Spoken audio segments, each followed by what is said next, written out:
Boa noite, meus irmãos, graça e paz. Quero convidá-los a abrir a Bíblia junto comigo na primeiro livro de Reis, capítulo 17. Nós iremos fazer a leitura a partir do verso 7. Nós estamos numa série, começou quarta-feira passada, falando sobre a vida do profeta Elias.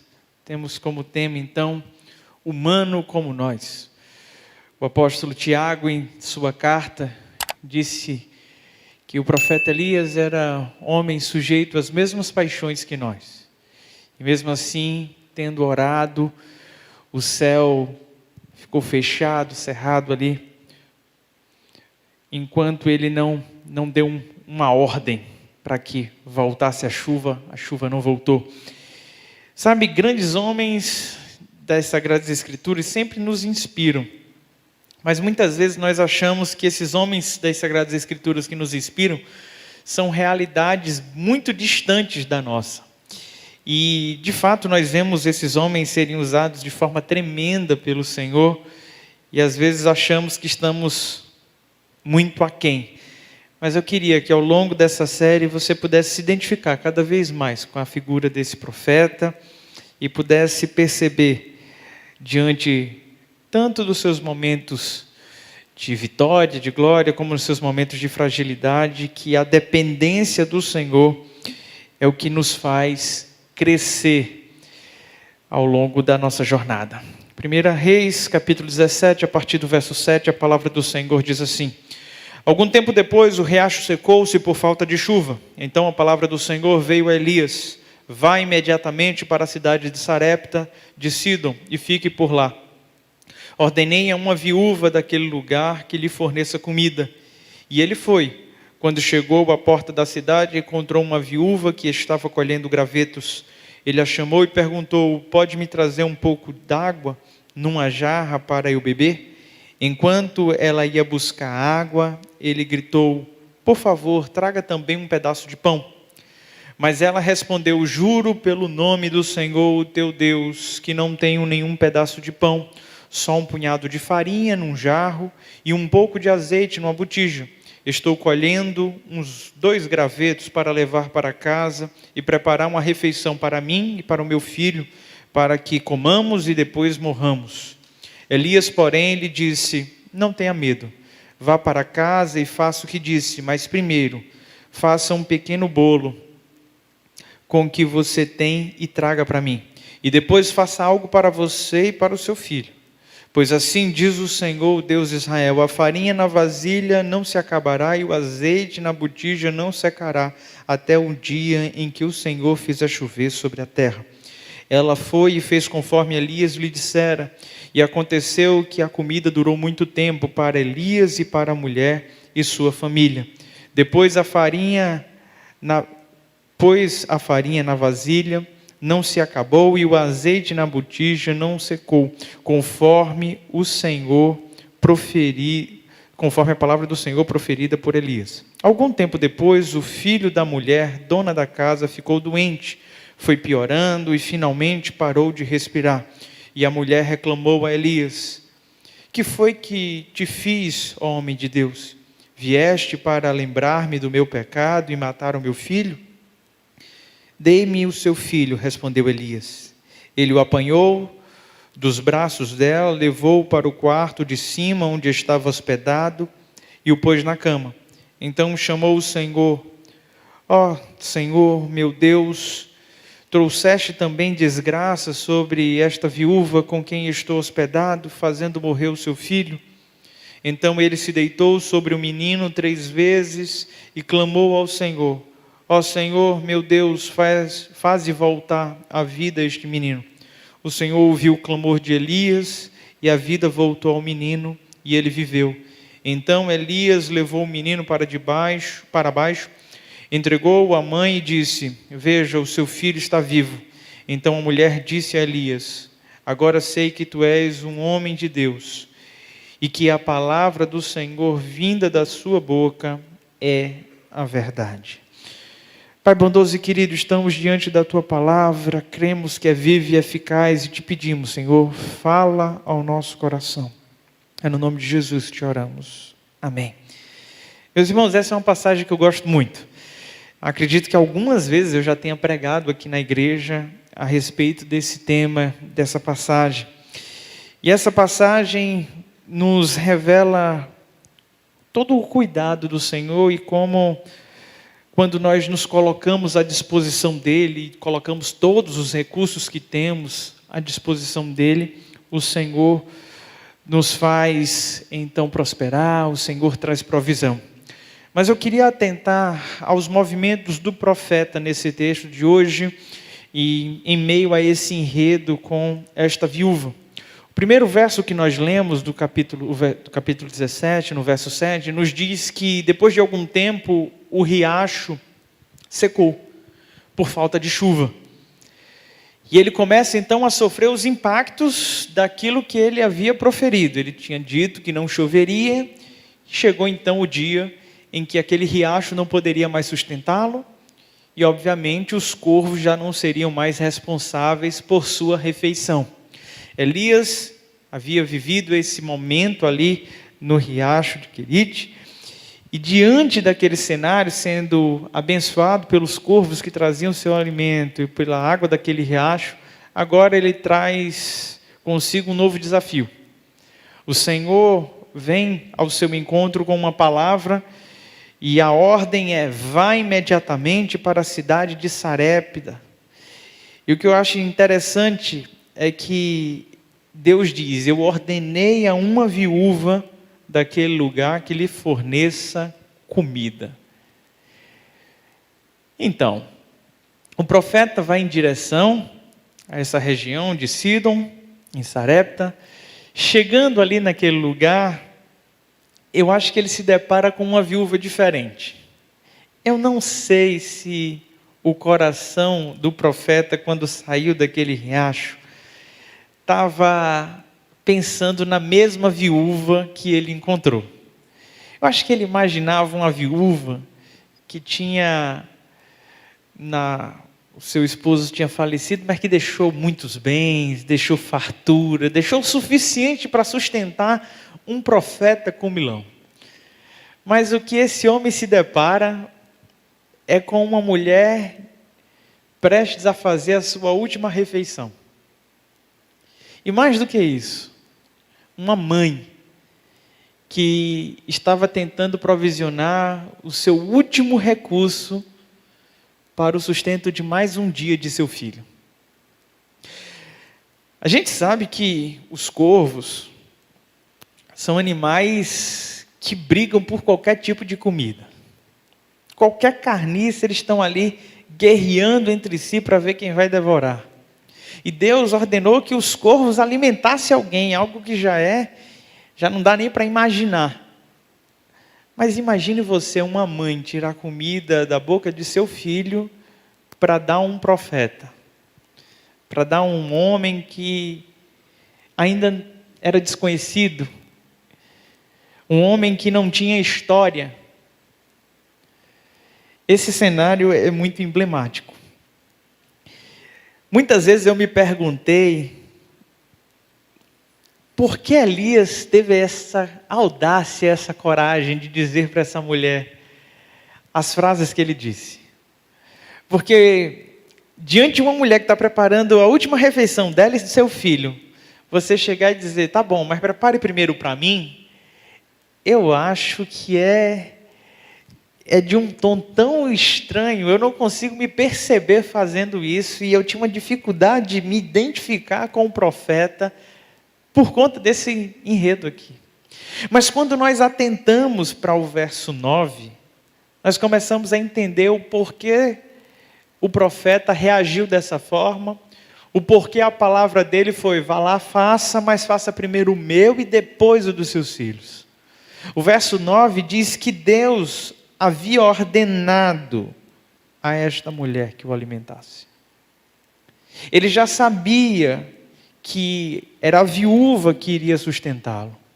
E era diante da palavra do Senhor, do conselho do Senhor, que ele tem a audácia de pedir àquela mulher a última refeição, ou parte da última refeição dela e do seu filho. E aí eu comecei a entender, então, algumas coisas importantes. Eu sempre partilho isso com o pastor Léo, as pessoas que são mais próximas de mim. Eu não sou um bom recebedor. A gente estava conversando agora há pouco, tomando um café, e eu falando da dificuldade que eu tenho, às vezes, de receber presente. Ou da dificuldade que eu tenho, às vezes, de receber um elogio. É uma coisa que me deixa meio desconfortável. E o Léo lembrou, talvez seja de família. A minha mãe é muito parecida nesse aspecto. É difícil agradar ela com um presente. Pode ser algo que ela tenha pedido. Ela pediu, ela quer aquilo, você vai lá e diz: está aqui, mãe, comprei o que a senhora pediu, está aqui de presente. Ela vai dar um jeito de reclamar e dizer que não gostou, que não precisava, alguma coisa do tipo. Eu não chego a tanto, mas de fato eu reconheço que tem uma dificuldade enorme em receber. Só que a gente entende que a dinâmica da vida é dar e receber. E a gente precisa manter isso. Nós abençoamos outras pessoas quando recebemos, quando somos bons recebedores. Porque uma dificuldade também que muitos têm, tem gente que adora receber, mas tem um coração tão duro que nunca agradece. Nunca é agradecido pelo que recebe. Não sabe reconhecer o esforço do outro. E o profeta estava aqui, então, diante dessa mulher, para ensinar essa mulher a repartir. Para ensinar essa mulher que, se ela reparte o pouco que ela tem, outras pessoas também poderiam agraciá-la.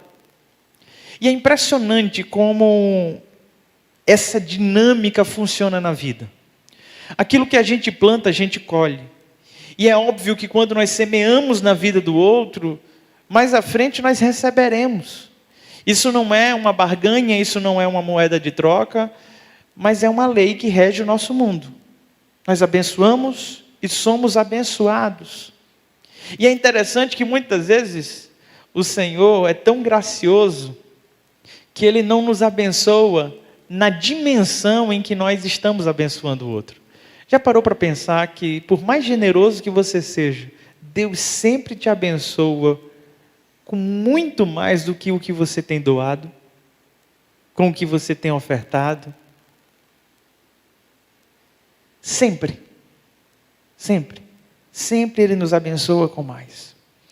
E esse profeta desconhecido chega diante dessa mulher que estava ali procurando gravetos. Acredito que ela não estava à procura de um encontro necessariamente, não estava tentando encontrar alguém ou recursos.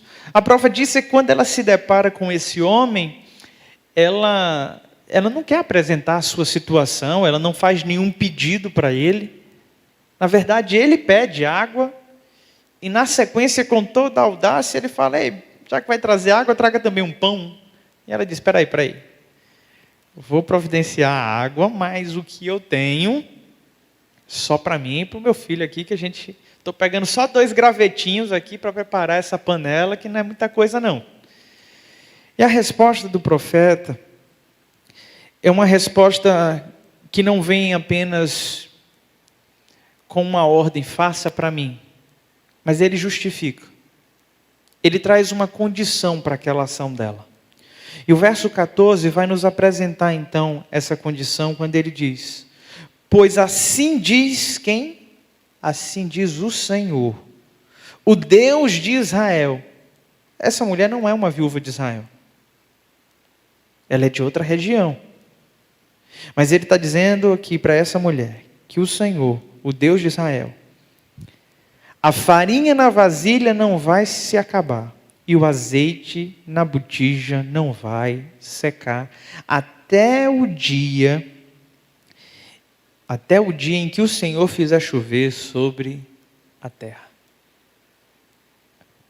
O profeta, ele não está falando em seu próprio nome. Ele não está dizendo que é ele que vai fazer com que aquela farinha multiplique, ou que aquele azeite multiplique. Não é ele. Ele não está dizendo que ele vai trazer provisão sobre a vida daquela mulher. Ele está lançando uma palavra profética e fazendo com que uma mulher que não faz parte da comunidade de Israel possa crer que o Deus que sustenta Israel é o Deus que vai trazer provisão para a vida dela. Havia se espalhado a notícia que não havia mais chuva em Israel. Um lugar que manava leite e mel, um lugar extremamente próspero, agora era um lugar de destruição, um lugar onde os recursos estavam se acabando, era um lugar de pobreza. E as nações vizinhas olhavam para dentro de Israel e ficavam sem entender exatamente o que é que estava acontecendo.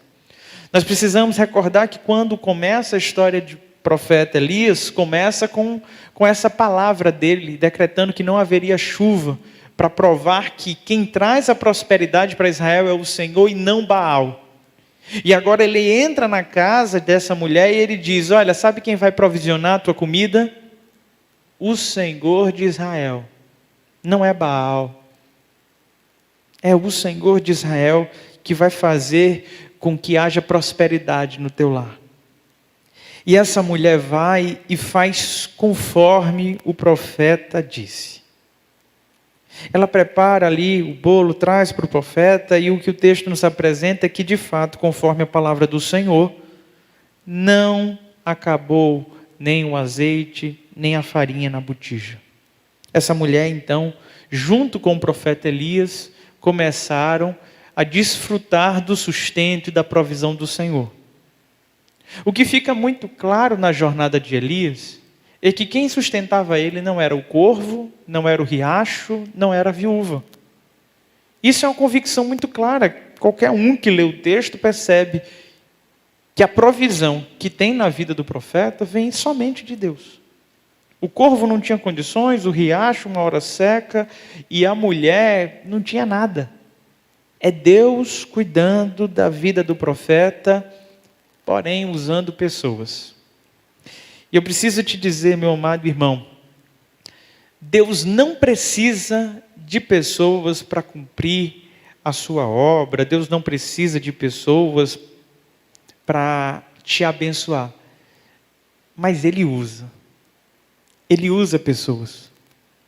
E muitas vezes a gente se percebe sem recursos, a gente se percebe fragilizado. E quantas vezes a gente não ora pedindo para que Deus abra portas e esquecemos dos recursos mais preciosos que Ele nos deu? As pessoas à nossa volta. Nossos familiares, nossos amigos, nossos irmãos da igreja.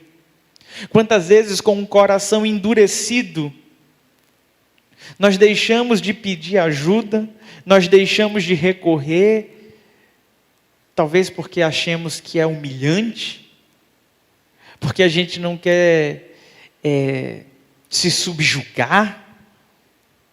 Meus irmãos, quem vive na dependência do Senhor entende que tudo que ele recebe vem das mãos do Senhor.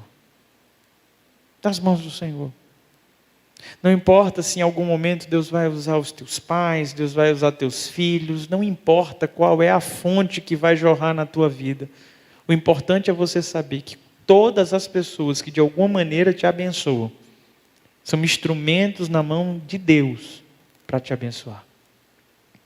Um homem pedir a uma mulher viúva sustento, gente, naquela sociedade, a mulher já não era prestigiada, já não era o papel da mulher ser a provedora do lar. Uma mulher viúva com filhos pequenos, ela iria viver mendigando, provavelmente seus filhos acabam sendo vendidos como escravos, vai viver do jeito que dá. E para um homem adulto chegar diante de uma mulher e pedir para que essa mulher viúva lhe sustente, sabe o que é isso? Humildade. Humildade. Impressionante como Deus escolhe as coisas loucas desse mundo para confundir. Gente, quantas vezes Deus levanta pessoas que você nem imagina para te abençoar? Pessoas que você olha e diz: essa pessoa não tem condições. Meus irmãos, a condição vem do Senhor. E eu e você precisamos aprender com o profeta Elias a viver de acordo com a palavra dele, na dispensação dele, e recebendo das fontes que ele determinou.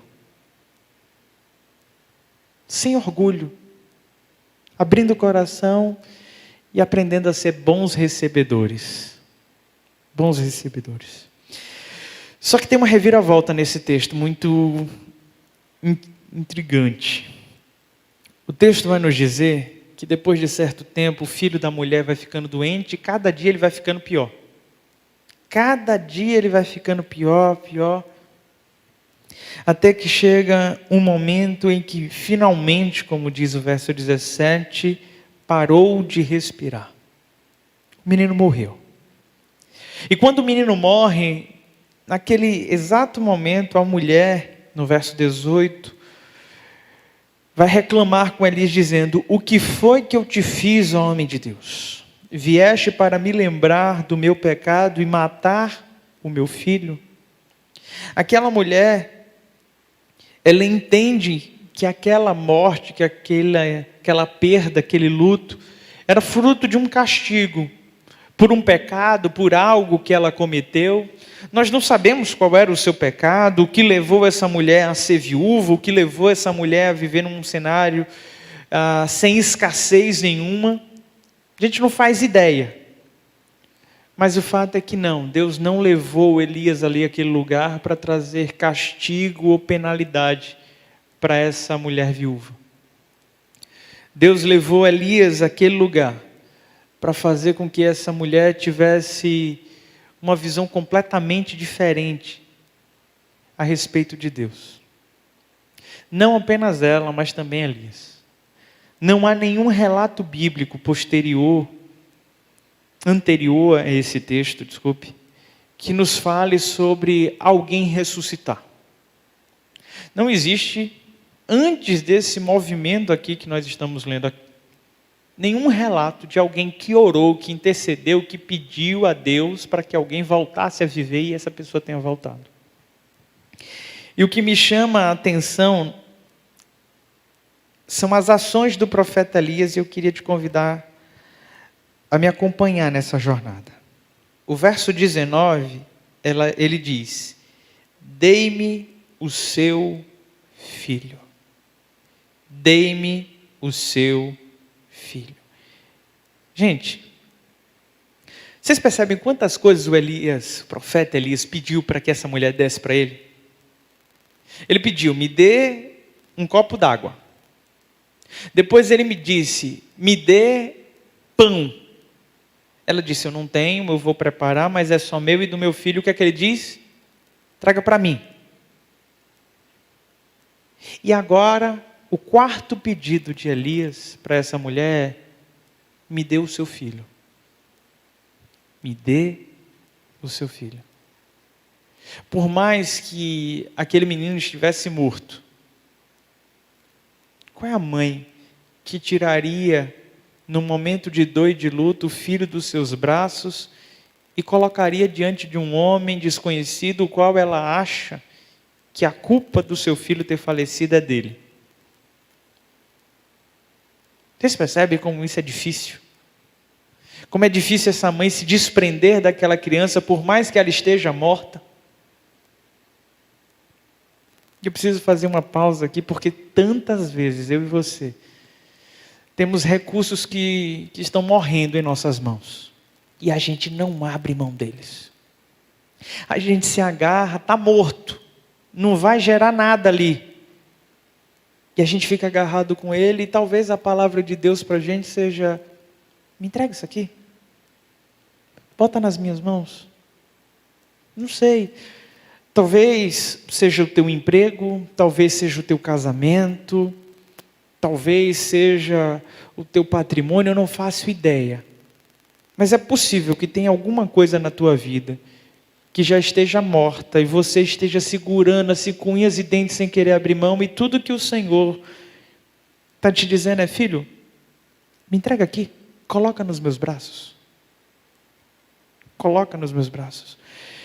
O profeta tira então o filho do colo da mãe e pega essa criança nos seus braços.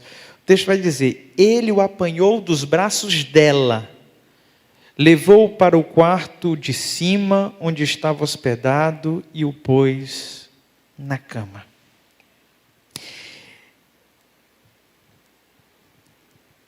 Eu acho que é uma metáfora tão preciosa isso aqui. Ele tira o filho das mãos da mãe e leva esse filho para o andar de cima. Certa vez eu vi um pastor pregando nesse texto, e de uma forma muito poética ele disse que tem coisas que só são resolvidas no andar de cima. Tem coisas que não adianta a gente ficar lutando nessa nossa realidade aqui, porque cedo ou tarde a gente vai ter que abrir mão. Mas quando nós colocamos essas coisas no andar de cima, quando nós confiamos naquele que tem poder realmente para mudar as circunstâncias, aí aquilo que era morte pode sim se tornar vida. Eu lembro de uma mãe aqui de nossa igreja que vivenciou um momento muito doloroso, recebeu um diagnóstico tão ruim a respeito do seu filho, e ela orou, lutou, e chegou um determinado momento em que a sensação é que de fato o filho ia partir. E atendendo esse casal amigo, eles falaram que naquele dia oraram ao Senhor, dizendo: Senhor, nós entregamos a vida do nosso filho a Ti. Nós colocamos nas Tuas mãos, Senhor. Ele pertence a Ti. E aquela família viveu um milagre do Senhor. Aquela criança que tinha um diagnóstico negativo, prestes à morte, foi cheia de vida, cheia de alegria e vive até hoje. O profeta leva então essa criança para o quarto, coloca essa criança na cama e ele começa a orar com Deus. E eu acho muito interessante porque é uma oração / desabafo. Olha a forma como ele fala com o Senhor. Verso 20. Ó Senhor meu Deus, trouxeste também desgraça sobre esta viúva, com que estou hospedado, fazendo morrer o seu filho. Essa é a oração dele. A oração dele é questionando: por que esta desgraça está acontecendo com essa mulher, Deus? É como se o profeta dissesse: Senhor, já não basta, a mulher é viúva, não tem recursos, o Senhor está me provisionando, mas levar o filho dela, Senhor. Ele bota aquela criança na cama, ele deita sobre o menino 3 vezes e clama ao Senhor. Ele diz: ó Senhor meu Deus, faze voltar a vida a este menino. Meus irmãos, eu já disse aqui, nunca antes alguém tinha orado para alguém ressuscitar. Isso não fazia parte da história do povo de Deus. Quando nós vamos cultivando um relacionamento com Deus e vamos crescendo na intimidade com Deus, a gente começa a entender que Deus não precisa operar os mesmos milagres, que Deus pode fazer coisas novas, coisa que Ele não fez na vida de ninguém. A coisa mais comum é a gente ficar perguntando por que Deus fez na vida do outro e não fez na minha. E uma oração recorrente de muitos é pedindo para que Deus faça como fez na vida do outro, não é assim? Assim como o Senhor fez, faze também agora. Se eu te disser que Deus tem poder para fazer aquilo que nunca antes foi feito, não tem impossível para Ele. Aquilo que não aconteceu na vida de ninguém, Ele pode fazer na tua.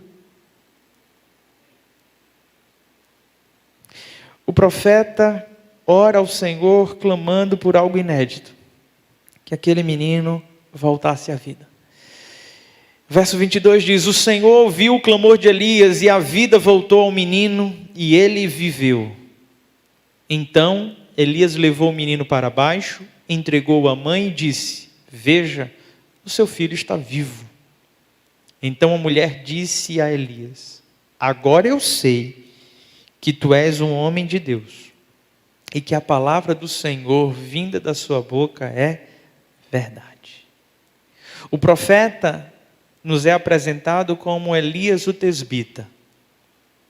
E no último verso desse capítulo, ele nos é apresentado como um homem de Deus, que aquilo que fala é verdade. Eu não sei como começou a tua história, meu irmão. Não sei. Mas eu sei como pode terminar. A história de Elias, ele tinha tudo para ser simplesmente alguém conhecido como aquele que nasceu ali na região de Gileade. Mas, diante da sua fidelidade ao Senhor, diante da sua obediência ao Senhor, diante da sua humildade, diante da sua intrepidez, ele agora é conhecido como homem de Deus. E a minha oração é que cada um de vocês aqui possam, no final da jornada, serem conhecidos como homem, como mulher de Deus. Eu acho que não existe um legado mais importante para ser construído. E acho que não existe nada mais importante a ser falado na nossa partida do que esta pessoa verdadeiramente foi um homem de Deus. Essa pessoa foi uma mulher de Deus. Talvez na minha jornada eu não consiga fazer nem metade do que Elias fez. Mas tem algo que me inspira e faz com que, de fato, eu queira viver esse evangelho. É a ideia de um dia eu ser reconhecido não pelas pessoas aqui, mas pelo próprio Senhor, como alguém que pertence a Ele. Fecha os teus olhos, curva a tua cabeça. Fala com Deus nesse momento. Nós iremos adorar o Senhor com uma canção. E talvez você tenha vindo a esse lugar com um motivo de oração, com algo para colocar diante do Senhor. Eu queria te desafiar nesse momento. Eu queria te desafiar. Talvez hoje você esteja aqui, a semelhança dessa mulher, segurando o filho morto. Talvez você tenha vindo a esse lugar mais para se queixar ou perguntar a Deus os porquês do que para ver um milagre acontecer. Mas se de alguma forma você crer que Deus pode trazer à existência aquilo que já não existe mais, num ato de fé, eu te convido a entregar o teu dilema ao Senhor, o teu problema, assim como essa mulher entregou o seu filho morto nas mãos de Elias. Enquanto nós iremos adorar o Senhor com essa canção, se você tem algo para entregar ao Senhor, para tirar dos teus braços e colocar nos braços dele, se você tem algo que não dá para ser resolvido no andar aqui de baixo, precisa ser resolvido no andar de cima, enquanto nós cantamos essa música, eu te convido a ficar de pé, sair do teu lugar e vir aqui à frente. E assim que terminarmos, o pastor Marcos vai estar orando por você.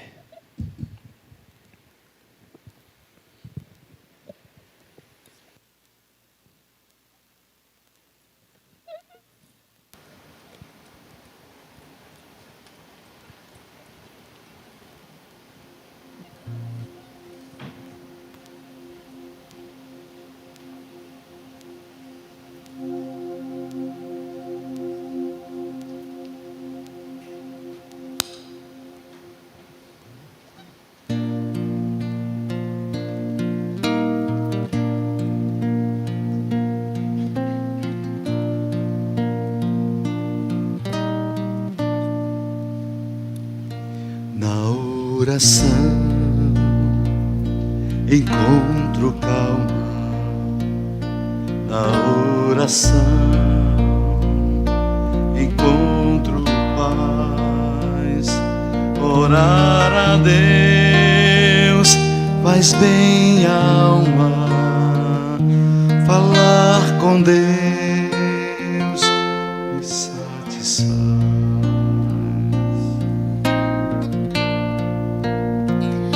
Falar com Deus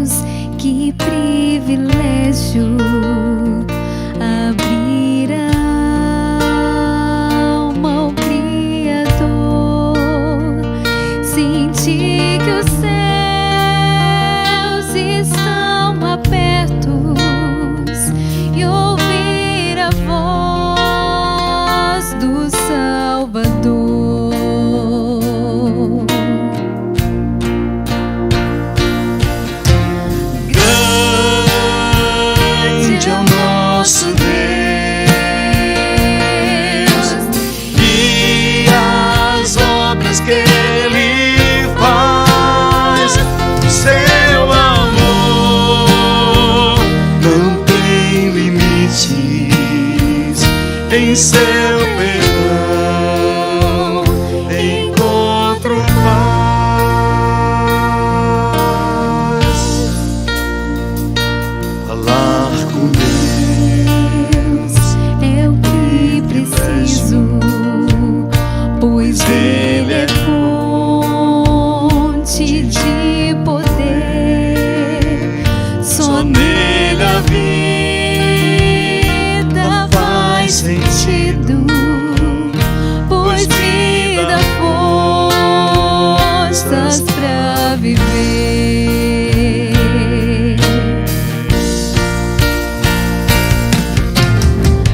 Grande é o nosso Deus e as obras que Ele faz. Seu amor não tem limites, em seu perdão encontro paz. Grande é o nosso Deus, grande é o nosso Deus e as obras que Ele faz. Seu amor não tem limites, em seu perdão encontro paz.